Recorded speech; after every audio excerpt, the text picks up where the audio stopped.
Assalamualaikum warahmatullahi wabarakatuh. Alhamdulillah, salatu wassalamu ala rasulillah wa la hawla wa la quwata illa billah ma ba'd. Ini edisi special edition. Mestinya malam ini kita libur, cuma karena banyak pertanyaan yang dikirimkan tadi oleh Tante ada 9. Masih ada tambahan? Masih. Oke, nanti kita jawab yang bisa kita jawab. Mungkin pertanyaannya mungkin berkait dengan Anda juga. Kita akan menjawab satu persatu pertanyaan yang disampaikan oleh audiens secara online. Pertama, apa hukum menikah? Masih ingat? Di awal kitab yang kita kaji, hukum dasar nikah adalah sunnah. Itu juga yang kita kaji dulu ketika kita ngaji Adabun Nikah Al-Ghazali. Siapa dulu yang pernah ikut Adabun Nikah? Tante pernah ikut. Masih lupa jangan-jangan. Kita dulu pernah ngaji Adabun Nikah karya Al-Ghazali yang kita kutip dari Ihya Ulumuddin.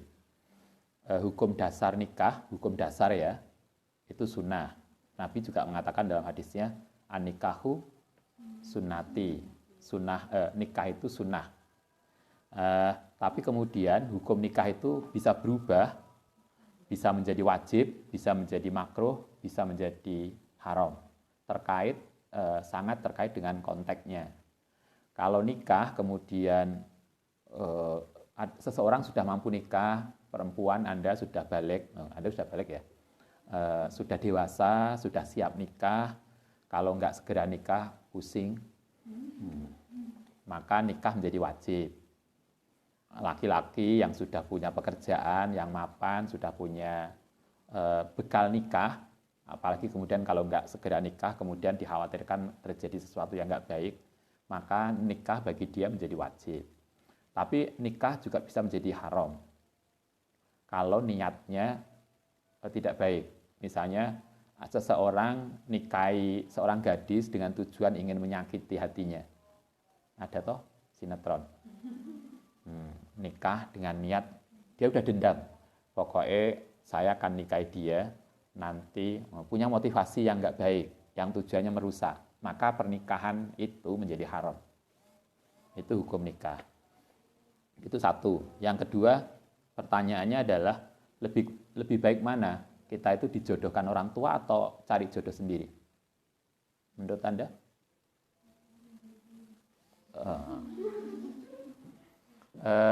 Dicarikan orang tua, maksudnya dicarikan atau jodoh sendiri itu hanya cara. Mana yang lebih baik itu sangat kontekstual. Kita tidak bisa mengatakan nyari sendiri lebih baik atau dijodohkan lebih baik, karena persoalannya terkait dengan person, dengan konteks, dengan situasi. Yang penting kan pelaku yang menikah mendapatkan ketenangan hidup, mendapatkan nikah itu dengan nikah menjadi mawaddah dan rahmat selesai. Apakah prosesnya dijodohkan atau tidak itu persoalan lain. Sama dengan Anda garap skripsi yang judulnya mencari sendiri atau judulnya ditentukan oleh dosen. Itu bisa terjadi aja. Yang penting kan bagaimana Anda menikmati mengerjakan skripsi dengan baik. Itu kedua.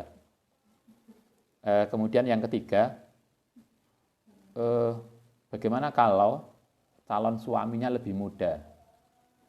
Istrinya semester 7, suaminya semester 1, maba.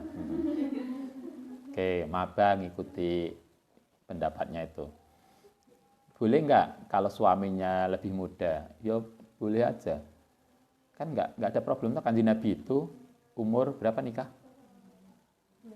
Umur 25. Sayyidah Khadijah itu lebih sepuh. Selihnya kalau menurut riwayat kan Sayyidah Khadijah umur 40 tahun, udah janda 40 tahun. Kanjeng Nabi masih 25. 25 itu baru selesai S2. Hitung-hitungannya kan? Kalau Anda kuliahnya cepat, 22 tahun selesai S1, 24 tahun selesai S2. Selesai S2 nikah, dapat janda berumur 40 tahun. Ternyata juga lancar. Nggak ada masalah. Jadi artinya bagaimana kalau ikhwannya, suaminya, laki-lakinya itu lebih muda, ya nggak apa-apa. Karena persoalannya adalah umur bisa muda, tetapi tingkat kedewasaan. Nikah itu kan bekalnya sikap kedewasaan. Kita masih ingat kemarin bicara keluarga Sayyidah Fatimah dengan Ali bin Abi Thalib. Itu masih sangat belia loh. Ketika Nabi hijrah, yang menunggu rumah Nabi itu Ali bin Abi Thalib. Ketika itu Ali diperkirakan umur 10 atau 12 tahun. Sayyidina Ali menikah dengan Sayyidah Fatimah itu setelah Perang Khaybar. Perang Khaybar itu tahun ke-8 Hijriah. Berarti nikah itu sekitar tahun 8 Hijriah. Berarti 12 ditambah 8. Sekitar 20 tahun. Sayyidah Fatimah ketika itu umurnya 16 atau 17. Masih belia. Kalau dalam bahasa kita kan masih SMA. Semester 1 lah. Tapi kan persoalannya bukan muda umurnya, tapi tingkat kedewasaan. Yang dipentingkan, yang diperlukan dalam nikah, itu adalah kematangan psikologisnya. Sehingga silahkan bagi Anda yang merasa sudah sepuh, nanti kalau saya bilang tua kok menyinggung, nggak tua lah, lebih lebih senior gitu ya, lebih senior. Kemudian calon suaminya lebih junior, ya nggak apa-apa, nggak harus. Hanya kan biasanya yang laki-laki lebih sepuh karena kan kita di secara psikologis akan sama. Oke, itu yang ketiga. Kemudian pertanyaan yang sebelumnya begini. Ustadz, bagaimana kalau mau menjalin hubungan serius dengan seorang perempuan namun pihak perempuan belum siap nikah maksudnya? Yo cari yang lain aja toh. Loh, gimana? Kan sama toh begini toh, misalnya Ustadz begini, Ustadz naksir seorang perempuan, terus perempuan tadi bilang, saya belum siap nikah. Lu kan yo cari yang lain aja. Kok koyok kan liane. Kayak Anda misalnya, Anda naksir seorang laki-laki, Joko, kemudian ketika Anda mengatakan, Mas, gimana kalau kemarin boleh kan perempuan mengutarakan, Mas, saya tuh pengen loh, saya tuh punya keturunan dari dari sampean, atau saya tuh pengen loh kalau sama jadi imam sholat saya dalam sehari-hari, bukan pas jamaah neng musola. Misalnya, kemudian ternyata yang laki-lakinya merasa belum siap untuk nikah, yo gak popo, yo cari yang lain aja. Atau kalau memang gak mau cari yang lain, dikomunikasikan, kira-kira siapnya kapan, memungkinkan nggak untuk ketemu, kan begitu. Itu kan persoalan komunikasi aja, dibicarakan kira-kira bisa nggak besok menjalin hubungan lebih serius. Kalau bisa mungkin bisa ditunggu. Kalau dulu Ustadz punya teman di pondok, dia sudah kuliah, dia naksir berat pada tetangganya yang ketika itu masih sanawiyah, dinteni mola sanawiyah, aliyah, kuliah, nikah. Ngenteni ini suwi nih. Ya silahkan aja. Artinya kalau misalnya kita naksir seseorang, kemudian dia belum siap, ya dikomunikasikan. Kira-kira memungkinkan nggak untuk bersatu? Kalau enggak, ya yang lain kayaknya masih ada banyak. Pertanyaan yang kelima, bagaimana kalau saya menjalin hubungan dengan perempuan? Pacaran maksudnya. Kemudian bermaksud mempertahankan hingga nanti sampai menjadi halal. Tapi pada pacaran nggak boleh. Ya nggak usah pacaran. Itu kan gampang toh. Kalau Anda naksir seseorang, Anda sudah punya komitmen pada dia untuk nanti saling menikah, tapi tidak mau pacaran, ya nggak usah pacaran. Bilang aja ke dia, Dek, kita punya komitmen untuk hidup bersama nanti setelah saya selesai S3. Setelah sama nanti selesai S2. Ini pada sekarang lagi maba. Nanti udah gitu aja. Kita punya saling sama komitmen, nggak usah pacaran, nggak usah ketemu. Selesai toh. Yang penting sama-sama paham, oh iya. Kayak Anda yang calonin di luar Jawa. Siapa yang calonin luar Jawa? Atau di luar kota? Yo, pacaran itu jelas nggak boleh. Pacaran itu kan ketemu dengan seseorang, bergaul dengan seseorang yang lain jenis dan bukan mahramnya. Ngalor ngidul goncengan. Kayak goncengan itu kadang kita itu iki suaminya atau bukan toh? Biasanya suami istri itu goncengan itu biasa aja. Kan biasa aja. Normal-normal aja. Nah, sing gak normal itu yang bukan suami istri biasanya. Sing ngerti lah tekek ngamplok ning ini ning cagak. Koyok kelet itu kan. Coba. Itu kan nggak benar.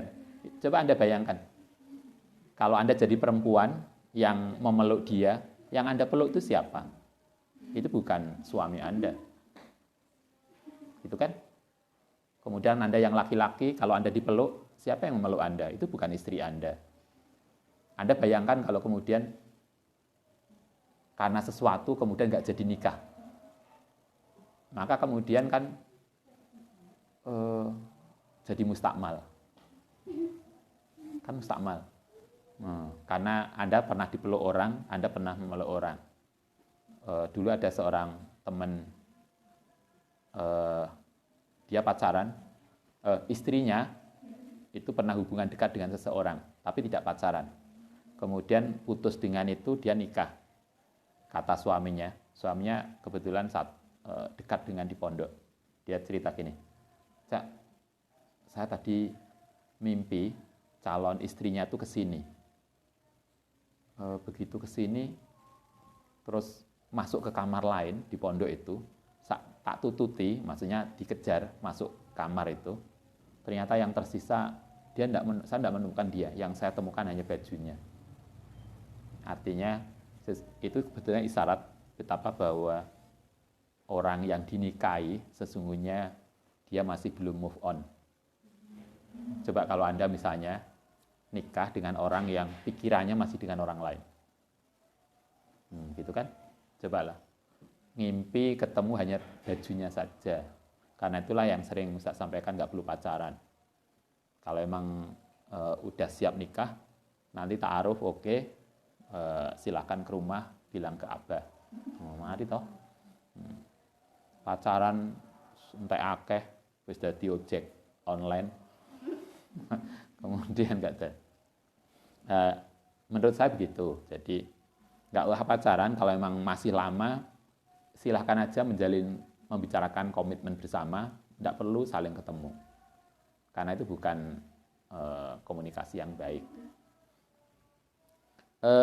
Yang keenam, bagaimana caranya ta'aruf untuk lebih mengenal, lebih dekat tentang sifat dan watak calon pasangan kita. Kita yang sering terjadi itu begini, pacaran suwe tapi sebetulnya hanya untuk seneng-seneng tapi tidak pernah menilai calon. Itu kan yang terjadi. Yang terjadi itu kita tuh bareng. Jadi kadang pacaran mulai semester maba sampai semester 8 ditanya, gimana calonmu Mbak? Duko. Nggak jelas. Ketika ditanya watak calonmu kayak apa, itu nggak pernah bisa. Kenapa? Karena dia bareng bersama, jalan bareng, itu hanya untuk seneng-seneng aja, tapi tidak pernah menilai. Padahal kita ketika ta'aruf itu kan diharapkan ketika melihat ketemu teman, ketemu calon, itu kan kita langsung menilai dia. Kira-kira wataknya dia kayak apa, kira-kira iso ketemu dengan saya enggak. Saya suka masak asin, sementara dia enggak seneng asin. Saya seneng masak gosong, dia enggak suka gosong. Misalnya toh, kira-kira ketemu po enggak iki besok. Kan begitu. Nah, jadi ketika ta'aruf, maka begitu ketemu, sehingga ketika itu kita tidak butuh lama banyak ketemu. Ketemu sekali, 2 kali pertemuan, kita sudah bisa menyimpulkan kira-kira wataknya dia apa. Karena kita langsung, Anda penelitian. Anda skripsi toh? Siapa yang sudah skripsi? Oh, sudah banyak yang skripsi. Ketika Anda penelitian, Anda kan langsung ke lapangan. Ketika ke lapangan langsung melakukan observasi. Beda toh, cuma melaku-melaku di lapangan. Maka kita butuh observasi. Observasi itulah yang kita butuhkan ketika ta'aruf, itu satu. Yang kedua adalah kemarin kayak Nabi itu minta tolong orang lain untuk melihatkan calon kita. Mbak tolong delokno calonku itu enek problem BB enggak? Problem bau badan. Iki ngorok apa enggak? Kira-kira subur apa enggak atau mandul. Itu kan bisa minta tolong orang lain untuk melihat.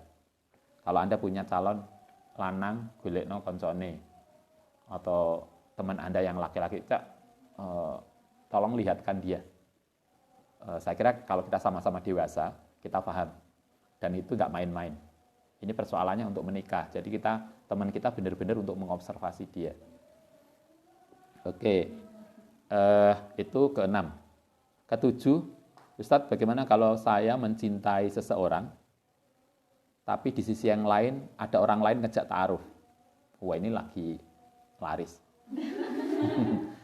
Jadi kan lagi laris, banyak yang ngejak ta'aruf. Ini pacaran belum tentu menjamin bahwa itu calon suami kita. Ta'aruf juga belum menjamin bahwa dia jodoh kita. Karena itu kita harus memberikan peluang pada semua orang sama dan kemudian ngasih kepastian dengan istikharah. Kan begitu. Saya pacaran ditari dhisik. Mas sampean serius ah? Ayo lah serius mulai. Kan begitu. Lah enggak enek loh yang mau datang pakai ancaman. Maksudnya perlu dikomunikasikan, bukan ancamannya. Disampaikan, kalau kita menyampaikan, cobalah dilihat dari orang-orang yang pengen ketemu, yang serius tadi di istikharah dulu, mana yang lebih cocok. Kalau kira-kira, karena itu kemarin yang saya sampaikan, pacaran itu kan sebetulnya kan ta'arufan. Kalau kita jujur, filosofi pacaran adalah kalau kita segera mengevaluasi pacar kita, kira-kira memungkinkan untuk nikah enggak. Kalau enggak, ya jangan diteruskan. Sehingga pacaran seminggu, 2 minggu selesai sudah. Karena seminggu, 2 minggu sebetulnya sudah bisa digunakan untuk mengevaluasi dia. Kira-kira cocok apa enggak. Selama ini pacaran itu kan enggak pernah mengevaluasi pacarnya. Bahkan kita membela pacar kita, padahal kita enggak tahu dia wataknya kayak apa. Kita kan sering toh neng sinetron. Maksa membela pacar kita di depan orang tua kita. Padahal sesungguhnya kita nggak paham tentang watak dia. Sehingga kan muncul toh kasus suwe pacaran, lama pacaran, ternyata kemudian nanti kecewa di kemudian hari loh. Yang sering saya sampaikan tuh, ada seorang laki-laki perempuan pacaran mulai semester awal sampai studi lanjut. Begitu nikah, perempuan tuh pernah curhat. Ustadz, suami saya tuh loh, ternyata nggak kebayang dari dulu itu. Dulu kayaknya rajin, bersihan, ternyata saya loh kuwemproh, nggak tahu mandi. Anaknya aja loh digendong nggak mau karena suaminya, karena ayahnya baunya nggak karuan. Coba, itu dulu kenapa ketika pacaran nggak muncul? Karena kita pacaran nggak pernah mengevaluasi, mengobservasi serius. Karena tujuannya ya seneng-seneng aja, itu kesalahan kita. Karena itu kalau memang pacaran sesungguhnya nggak perlu waktu lama, seminggu, 2 minggu, beberapa kali pertemuan selesai. Dan kita sudah bisa kira-kira ini baik atau enggak. Kalau enggak baik ya sudah, wassalam. Sampai sekian aja ya, terima kasih atas semua partisipasinya. Misalnya toh, nah, golek yang lain lah, gitulah. Kayak neng kampus enggak banyak. Neng kampus satu angkatan loh 3.000 orang. Maksud di antara 3.000 enggak ada yang cocok. Jadi begitu di istikharah. Terkait dengan istikharah, ini bagaimana cara meyakini jawaban istikharah? Istikharah itu jawabannya bisa macam-macam lah. Istikharah itu kalau Ustadz nyarankan istikharah jangan kita, tapi orang lain yang netral. Bagaimana kita memahami jawaban istikharah? Istikharah itu biasanya muncul jawabannya lewat mimpi. 1. Bagaimana menafsirkan mimpi? Mimpinya bisa macam-macam. Kalau kita belajar, Anda pernah baca kitab takbir mimpi? Kayaknya perlu lah. Ada kitab Neng Bayakub. takbir mimpi. Jadi ngimpi ketemu apa itu kira-kira itu melambangkan apa? Itu ada ditulis oleh Ibnu Sirin, seorang tokoh ahli mimpi. Ibnu Sirin itu seangkatan dengan Imam Syafi'i. Jadi dulu pernah ada apa namanya kalau bahasa kita ketegangan antara Imam Syafi'i dengan Ibnu Sirin. Jadi dalam riwayat wallahu alam, tapi riwayat itu cukup masyhur. Jadi Imam Syafi'i itu pernah nggak begitu senang dengan Ibnu Sirin. Ini kata dalam hati beliau gini, ini kok enak toh orang kok mendalami takbir mimpi. Kenapa nggak mendalami ilmu agama seperti fikih kayak beliau? Rupanya Tuhan, Allah kemudian menegur beliau bahwa ilmu ini Allah Ta'ala itu banyak, tidak hanya fikih. Nah, karena itu suatu ketika Imam Syafi'i itu ngimpi ketemu malaikat Israel. Yalah Anda kan ketemu sopo. Imam Syafi'i itu ngimpi ketemu malaikat Israel. Karena yang ketemu itu malaikat Israel, bagian nyabut nyawa, maka Imam Syafi'i nanya, kira-kira nanti saya itu hidup saya masih berapa lama? Kan dia yang tahu.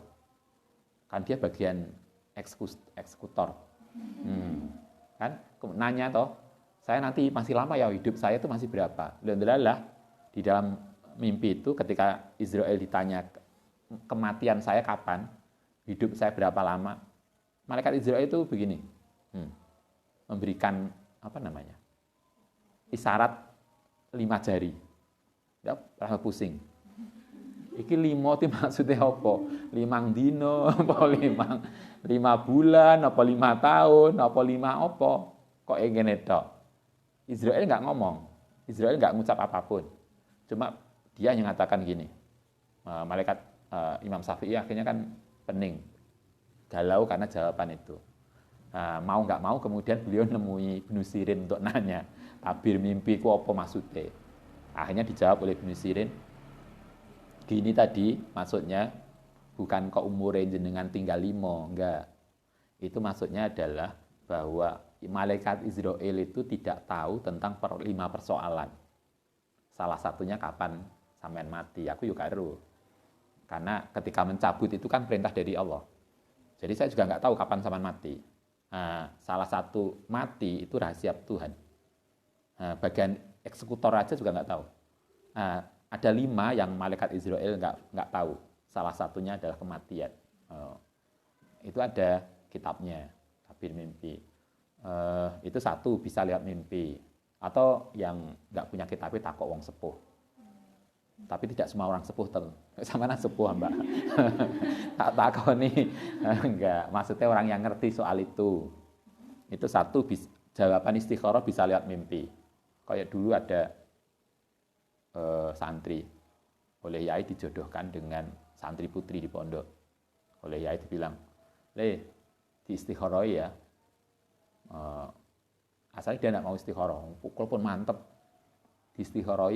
Yai bolak-balik istikharah. Akhirnya ketika istikharah dia bolak-balik ketemu apa namanya? Monyet atau ketemu pokoknya ketemu binatang tertentu. Kemudian ditakok nih ke yai. Yai, nggih saya sudah istikharah beberapa hari dan beberapa kali ketemu binatang jenis ini. Kemudian yai mengatakan, "Oh ya, itu petunjuk bahwa calonmu nggak baik."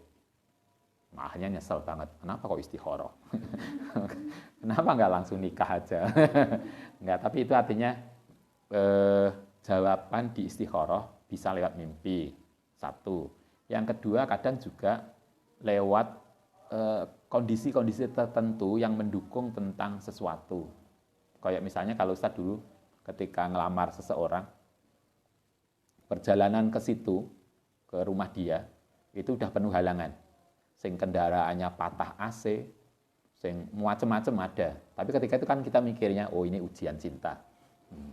Padahal itu mungkin gambaran Allah Ta'ala untuk memperingatkan, oh ini enggak bagus. Sehingga sejak awal perjalanan itu sudah banyak warning. Kadang kan kita salah menafsirkan. Kita baru sadar setelah setelah selesai, baru kemudian, oh biyen jane pangeran sudah memberikan warning. Itu kedua. Bisa juga jawaban itu lewat ketenangan hati. Kan Misalnya Anda dilamar 5 orang, di istikhore kabeh, oh ya semakin mantep pada yang ini. Itu bisa terjadi. Jadi banyak cara Allah Ta'ala ngasih gambaran jawaban pada kita. Tapi sekali lagi istikharah lebih ke orang yang netral ya, bukan kita. Karena kalau kita biasanya nggak netral karena kita sudah kebayang duluan. Oke, yang terakhir, pertanyaan terakhir yang tercatat begini, Ustaz, bagaimana cara menjadi istri yang baik? Caranya ya apa? Kemarin masih ingat hadis Nabi, istri yang baik, istri yang solihah itu ada beberapa indikator. Satu, kalau diminta suami, dia taat selama tidak terkait dengan maksiat pada Allah. Satu. Yang kedua, kalau dilihat menyenangkan hati. Kemudian yang keempat, kalau ditinggal, itu dia bisa menjaga diri. Kalau suaminya nggak ada, dia bisa menjaga diri, artinya dia bisa menjaga dari orang lain. Saya kira bukan hanya ketika ditinggal suami, tapi itu juga adalah ketika kita di tempat lain. Misalnya Anda jadi istri, yang Anda ini perempuan karir yang ada di kantor. Maka ketika di kantor kan istri yang baik adalah memastikan bahwa kita tidak akan melakukan pergaulan yang kemudian bisa memancing pada persoalan yang nggak baik. Karena kita tahu saya itu sudah punya suami loh ya, sehingga gak kemudian di kantor hubungannya, karena ada toh di sinetron, wis duwe bojo neng kantor itu obral karo yang lain, atau seorang suami sudah punya istri tapi neng kantor mancing-mancing yang lain. Maka itu juga nggak benar. Kalau itu yang terjadi maka itu bukan istri yang baik. Saya kira kok begitu. Ya, itu barusan ada yang nanya di Facebook. Apakah seorang laki-laki yang sudah beristri jika ingin menikah lagi harus izin dan mendapatkan izin. Ya, kalau kita mengikuti aturan poligami di Indonesia, itu kan ditulis toh kalau Anda ke KUA. Oh, siapa yang pernah ke pengadilan dan KUA ke Panjen? Pengadilan ya? Pengadilan agama. Kan ditulis toh aturan poligami harus mendapatkan izin tertulis, bukan lisan. Tertulis dari istri yang ditandatangan di atas materai. Kayaknya gitu. Jadi nikah lagi itu bukan sekedar, "Dik, saya nikah lagi." Bojone karo ngantuk-ngantuk, nggih pun monggo.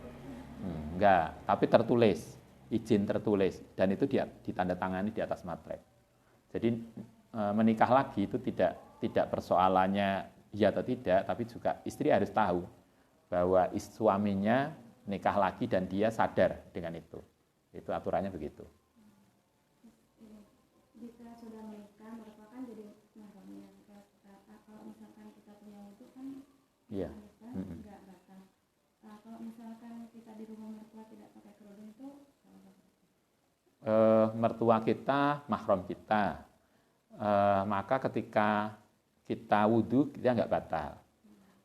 Dengan mertua itu karena mahram, boleh toh. Kan seperti saudara, kan boleh tentu dengan batas tertentu lah, cuma nggak pakai kerudung aja ya nggak apa-apa. Tapi lah pakai minim banget kan. Oh bajunya anaknya digawe. Kan juga nggak boleh. Masih ingat toh aturan main kita tentang aurat. Aurat itu ada dengan ajnabi, orang lain, maka harus menutup tubuh sesuai aturan mainnya. Ada lagi dengan sesama jenis, kayak Anda di kamar, sekamar berdua. Maka kan tetap aja nggak boleh buka-bukaan toh. Kan harus pakai pakaian minimal di bawah lutut. Sehingga walaupun Anda di kamar, podo-podo, itu podo wedoke. Enggak, tetap ada aturan mainnya. Sehingga itulah yang sering saya sampaikan. Kita sudah dewasa, jangan pernah pakai pakaian yang minim. Walaupun sesama jenis. Itu kan ada aturannya dalam fikih kemarin yang kita bicarakan. Oke. misalkan ada laki-laki yang soal ke rumah tapi perempuannya menolak dengan alasan belum siap, itu boleh nggak? Menolak lamaran boleh nggak? Ya boleh aja toh. Nanti besok ya kita lusa kita ngaji. Kemarin kita ngaji hak laki-laki untuk melamar, etika melamar. Besok kita akan bicarakan hak perempuan untuk memilih calon suaminya. Artinya menolak boleh. Itu kan cara halus. Kalau Anda belum siap, biasanya jawaban tolakannya, ngapunten nggih, saya masih kuliah. Sebetulnya itu cara halus. Tapi mungkin laki-laki akan memahami, oh berarti dia masih semoyo, beda maneh. Mulanya kan harus jelas. Oh saya belum siap. Kalau kemarin misalnya ada seseorang ngelamar, kemudian jawabannya begini, kayaknya saya masih sedang studi, kalau nanti ada yang ngelamar, orang lain yang ngelamar, monggo diterima mawon. Itu jawaban penolakan yang halus. Nah, kita harus paham itu. Boleh perempuan menolak lamaran, kan nggak harus semua lamaran diterima. Yo suka-suka Anda toh, siapa yang tetapi kalau Anda kalau seorang perempuan dilamar, maka harus jawabannya jelas. Jangan digantung. Gantung itu maksudnya sebentar ya, saya kasih waktu sekian lama untuk nunggu barangkali ada calon lain datang. Itu nggak boleh. Enak toh sing model ngono. Wis BE nanti ketemu yang lain. Engko lek gak ketemu ya iki ae gak apa-apa. Ngene iku gak bener. Kalau memang iya ya iya, kalau enggak ya enggak. Sehingga kemudian orang lain bisa masuk, bisa ta'aruf. Tapi harus jelas. Karena selama jawabannya belum jelas, maka yang lain nggak boleh datang. Dan Anda tidak bisa menerima. Sehingga nggak bisa kemudian gini. Kalau dulu ceritanya ada seorang perempuan dilamar laki-laki, dia mengatakan gini, Mas tolong saya dikasih waktu sampai bulan November. Kenapa November? Karena September dia akan ada pertemuan dengan semua karyawan dan dosen untuk kerja bareng selama beberapa minggu. Sehingga dia berharap dalam pertemuan itu dia akan ketemu orang lain yang lebih baik. Karena dia pengennya dia punya pasangan dokter. Sementara yang ngelamar bukan dokter. Nah, akhirnya barangkali nanti gak ketemu dokter, ya iku gak popo dipakai. Nah, itu nggak benar. Kalau iya, ya iya, kalau enggak, ya enggak. Karena nanti itu akan menimbulkan problem toh, menyinggung perasaan orang. Berarti ini ada katanya, misalkan sudah lamaran tapi menikahnya 1 tahun lagi, lebih baik tetap komunikasi atau tidak ya selama 1 tahun itu. Kemudian ini mirip sih. Bagaimana kalau saya menjalin hubungan dengan orang yang sudah tunangan tapi statusnya kayak tunangannya mau pisah gitu? Itu kan tunangan artinya sudah lamaran. Ya. Kalau sudah lamaran maka nggak boleh diganggu. Tapi Ustaz ini kan dia mau pisah loh. Dia mau pisah karena Anda temui itu. Kalau Kanjeng Nabi kan hadisnya jelas. Tidak boleh seseorang melamar orang yang sudah dilamar orang lain. Loh, lamaran aja loh nggak boleh dilamar. Belum nikah loh ini. Lamaran itu kan belum khotbah, khitbah. Itu kan belum nikah. Itu oleh Nabi tidak boleh. Karena itu kalau ada orang yang sudah tunangan, Anda nggak perlu jalin hubungan dengan dia. Karena akan jadi fitnah. Goleklah liyane akeh. Kan gitu. Itu yang pertanyaan tadi. Kalau yang pertanyaan sebelumnya, bagaimana kalau sekarang khitbahnya kayak itu toh, akeh toh teman kita. Ustaz, alhamdulillah kula pun lamaran. Tapi nikahmu kapan, Duk? Tahun depan setelah pandemi selesai. Karena lah saat sekarang nikah nggak bisa pesta nikah, Ustaz. Dibatasi. Ya boleh. Sekarang lamaran nikahnya tahun depan. Boleh. Tapi jangan runtang-runtung. Oh, nanti runtang-runtung. Biasanya kan gitu toh. Ada masyarakat gitu. Baru lamaran, rono digonceng rono, riyoyo dipamerno tanggane. Enggak. Karena bagaimanapun walaupun Anda sudah khitbah, sudah lamaran, tapi dia belum istri Anda. Walaupun Anda sudah dilamar, dia belum suami Anda.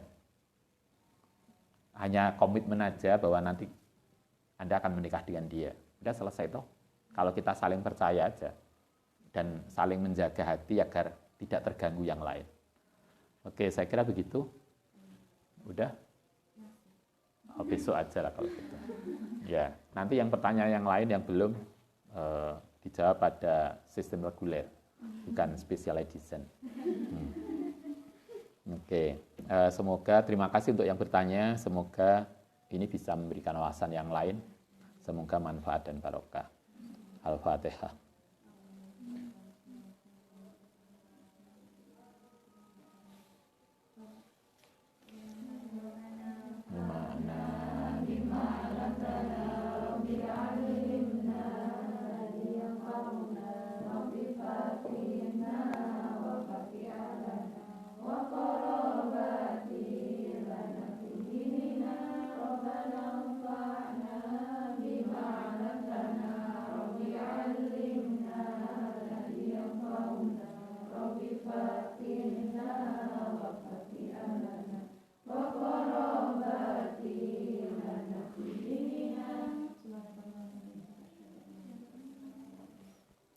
Assalamualaikum warahmatullahi wabarakatuh.